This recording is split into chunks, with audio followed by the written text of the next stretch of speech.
দেশৰ বাবে যুদ্ধ কৰাটো অত্যন্ত গৌৰৱৰ কথা। সেয়া লাগে এজন পুৰুষ সৈনিকেই হওক বা এগৰাকী মহিলা সৈনিকেই হওক। কিন্তু এই পৃথিৱীত এখন এনেকুৱাও দেশ আছে য'ত মহিলাসকলক সৈনিকৰ মৰ্যাদা দিয়া হয় যদিও তেওঁলোকৰ হতুৱাই কৰোৱা হয় দিন হাজিৰাৰ কাম। আপোনালোকে হয়তো ভাবিছে যে ক'ত দিন হাজিৰা কৰা আৰু ক'ত সৈনিক। আপোনালোকে ভবাৰ দৰে হয়, সৈনিকৰ কাম দিন হাজিৰা কৰাতকৈ বহুত বেছি কঠোৰ।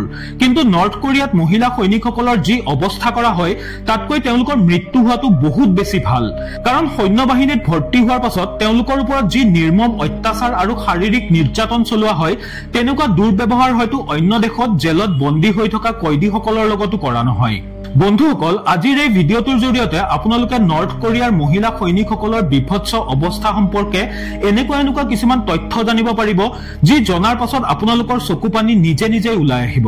কেৱল এয়ে নহয়, সেই নিৰ্মম অত্যাচাৰৰ কথা শুনিলে আপোনালোকৰ গাৰ নোম শিয়ৰি উঠিব আৰু কবলৈ বাধ্য হব যে এনেকৈ জীয়াই থকাতকৈ মৰি যোৱাই বেছি ভাল।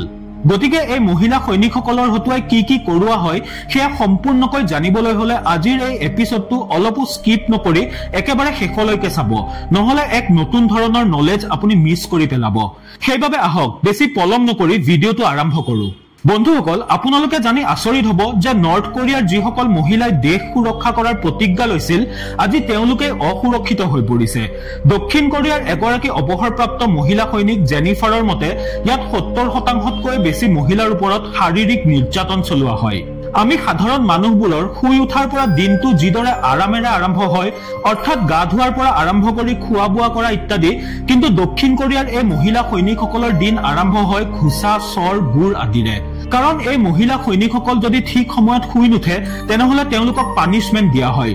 1990 চনৰ পৰাই নৰ্থ কোৰিয়াত মহিলাই সৈন্য বাহিনীত নিজ ইচ্ছা অনুসৰি ভৰ্তি হ'ব পাৰিছিল, কিন্তু 2015 চনত কিম জঙে ইয়াক কম্পালচৰি কৰি দিয়ে। বৰ্তমানেও হয়তো সৈন্য বাহিনীত হাজাৰ হাজাৰ মহিলা ভৰ্তি হৈয়ে আছে, কিন্তু তেওঁলোকৰ বাবে ইয়াত নামমাত্ৰও সা সুবিধা নাই। আৰু সেইবাবেই হয়তো এগৰাকী মহিলা সৈনিকে পুৰুষ সৈনিকৰ সন্মুখত নিজৰ সকলো কাপোৰ খুলি সম্পূৰ্ণ উলংগ হ'ব লগা হয়। কোনো পুখুৰী বা কোনো ঝৰ্ণাত গা ধুব লগা হয়। কেৱল এয়ে নহয় বন্ধুসকল, গা ধোৱাটোতো দূৰৰে কথা, তেওঁলোকৰ বাবে ইয়াত ভালদৰে টয়লেট কৰাৰো কোনো ব্যৱস্থা নাই। আৰু সেইবাবে এই মহিলাসকলে পুৰুষৰ সন্মুখত সকলো লাজ ত্যাগ কৰি এই সকলোবোৰ কাম কৰিবলৈ বাধ্য।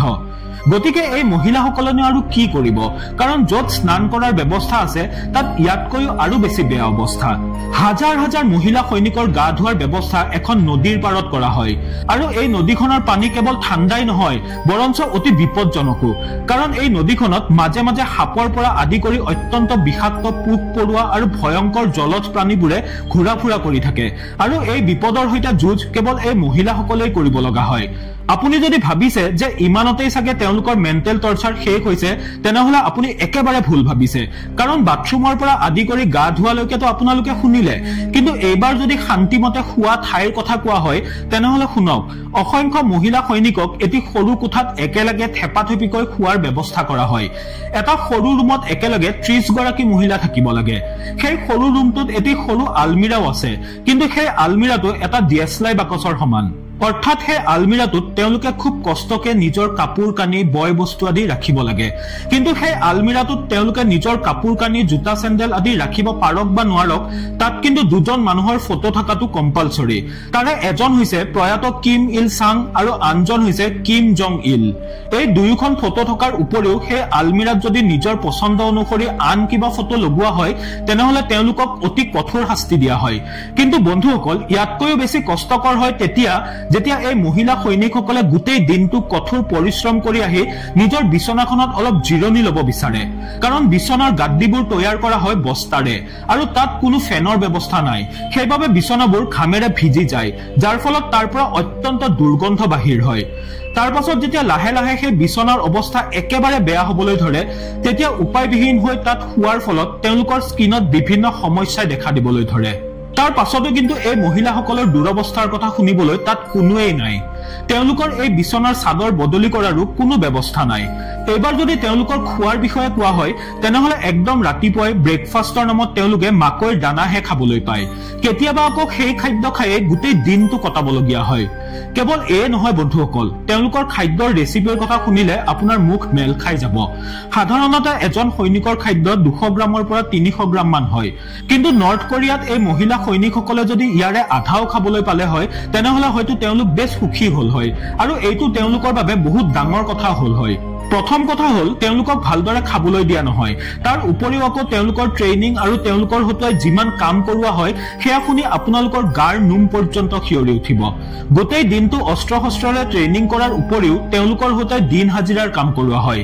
কেতিয়াবা যদি ঘাঁহ বন কাটিব দিয়া হয়, কেতিয়াবা আকৌ ইলেক্ট্ৰিচিটি নোহোৱাৰ বাবে ওখ পাহাৰ বগাই কাঠ খৰি আদি জমা কৰি আনিবলৈ দিয়া হয়। এই সকলোবোৰ কৰাৰ পাছতো কিন্তু নৰ্থ কোৰিয়াৰ মহিলা সৈনিকসকলে ৰুমলৈ গৈ জিৰণি লবলৈ নাপায়। নৰ্থ কোৰিয়াৰ পুৰুষ সৈনিকসকলে যিদৰে নিজৰ ৰুমত গৈ ভালদৰে জিৰণি লব পাৰে, তাৰ বিপৰীতে আকৌ মহিলা সৈনিকসকলক কঠোৰৰ পৰা কঠোৰ পৰিশ্ৰমহে কৰোৱা হয়।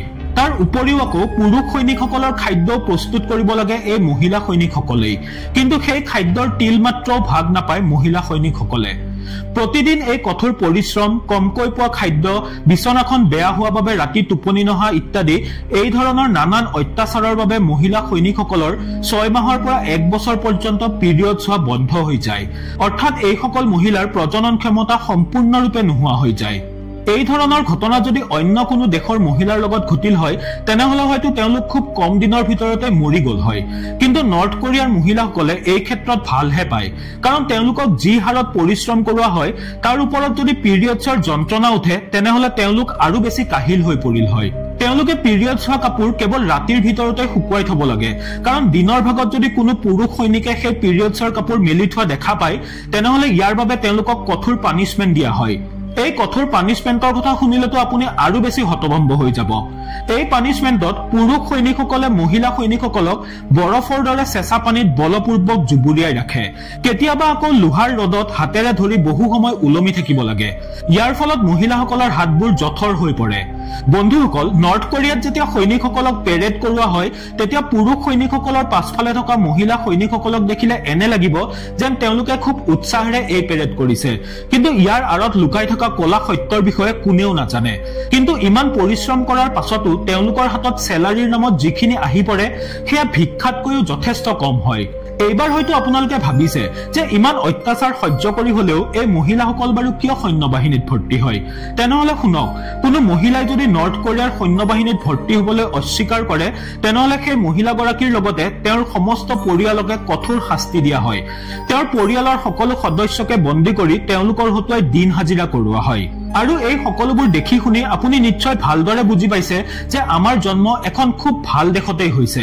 বহুতো পাপ কৰাৰ ফলত হয়তো কোনো মানুহৰ জন্ম হয় নৰ্থ কোৰিয়াৰ দৰে দেশত নৰকৰ শাস্তি ভোগ কৰাৰ বাবে। বন্ধুসকল, এয়াই আছিল নৰ্থ কোৰিয়াৰ মহিলা সৈনিকসকলৰ বিষয়ে কিছু গোপন তথ্য। এই সম্পৰ্কে আপোনালোকৰ মতামতসমূহ আমাক কমেন্ট কৰি নিশ্চয় জনাব, আৰু ভিডিঅ'টো ভাল লাগিলে লাইক আৰু শ্বেয়াৰ কৰিবলৈ নাপাহৰিব। পুনৰ লগ পাম মোৰ আন এটি নতুন ভিডিঅ'ত। আজিলৈ আহিছো, ধন্যবাদ।